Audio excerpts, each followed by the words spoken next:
நண்பர்கள் அனைவருக்கும் வணக்கம். இன்னைக்கு நம்ம இந்த வீடியோவில் தமிழகம் முழுவதும் ரேஷன் அட்டைதாரர்களுக்கு மிக முக்கிய புதிய அறிவிப்பு ஒன்று வெளியாகி இருக்கு. ஸோ அதை பற்றி தான் இப்போ நம்ம பார்க்க போகிறோம். தமிழகத்தில் ரேஷன் கார்டுகள் மூலமாக ஏழை எளிய மக்களுக்கு அரிசி மற்றும் பருப்பு போன்ற பல அத்தியாவசியமான பொருட்கள் மலிவு விலையில் வழங்கப்படுகிறது.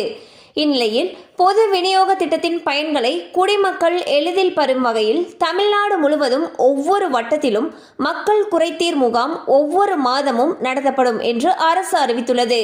அதன்படி செப்டம்பர் மாதத்திற்கான மாதாந்திர பொது விநியோக திட்ட மக்கள் குறைதீர் முகாம் சென்னையில் உள்ள உணவு பொருள் வழங்கல் மற்றும் நுகர்வோர் பாதுகாப்பு துறையின் 19 மண்டல உதவி ஆணையாளர் அலுவலகங்களில் 14/9/2024 அன்று காலை 10 மணி முதல் பிற்பகல் 1 மணி வரை நடைபெற உள்ளது.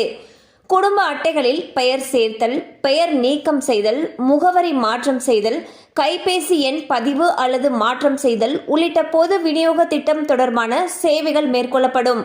மேலும் நியாய விலை கடைகளில் பொருள் பெற நேரில் வருகை தர இயலாத மூத்த குடிமக்கள் உள்ளிட்டோருக்கு அங்கீகார சான்று வழங்கப்படும். மேலும் பொது விநியோக கடைகளுடைய செயல்பாடுகள், தனியார் சந்தையில் விற்கப்படும் பொருட்கள் அல்லது சேவைகளில் குறைபாடுகள் குறித்த புகார்கள் ஏதேனும் இருப்பின் அவற்றையும் பொதுமக்கள் இந்த முகாமில் தெரிவித்தால் குறைகளை விரைந்து தீர்வு செய்ய உரிய நடவடிக்கை மேற்கொள்ளப்படும்.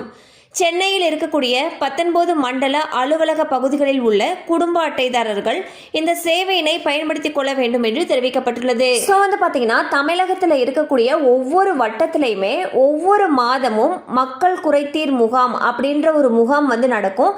இந்த முகாமில் நம்ம ரேஷன் அட்டை தொடர்பான எந்த புகாராக இருந்தாலும் தெரிவிக்கலாம்.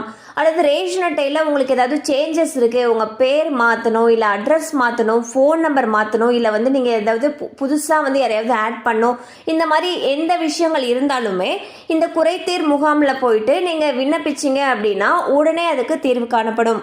அது மட்டும் இல்லாமல் வயதானவர்கள் நேரடியாக ரேஷன் கடையில் போயிட்டு பொருள் வாங்க முடியல அப்படின்னா அவங்க இந்த முகாமில் ஒரு அங்கீகார சான்று வாங்கினீங்க அப்படின்னா உங்களுக்கு பதிலாக இன்னொருத்தர் ரேஷன் பொருட்களை உங்களுக்காக பெற்று தர முடியும். ஸோ இந்த மாதிரியான வசதிகள் எல்லாமே இந்த முகாமில் செய்து தரப்படும். அந்த வகையில் இந்த முகாமானது சென்னையில் இருக்கக்கூடிய 19 மண்டல அலுவலக பகுதிகளில் நடக்கிறதுக்கு இருக்குது. இது என்னைக்கு நடக்குதுன்னா செப்டம்பர் 14ஆம் தேதி காலை 10 மணிலேருந்து 1 மணி வரைக்கும் நடக்கிறதுக்கு இருக்குது. ஸோ அந்த பகுதி மக்கள் இந்த வாய்ப்பை பயன்படுத்தி கொள்ளுமாறு அறிவுறுத்தப்பட்டுள்ளனர். கண்டிப்பாக அந்த அப்டேட் உங்களுக்கு பயனுள்ளதாக இருந்திருக்கும் நம்புகிறோம். மேலும் இது போல் அப்டேட்ஸ் உங்களை உடனே ரீச் ஆகணும்னு நினச்சிங்கன்னா நம்ம சேனலோடு தொடர்ந்து இணைந்திருங்க.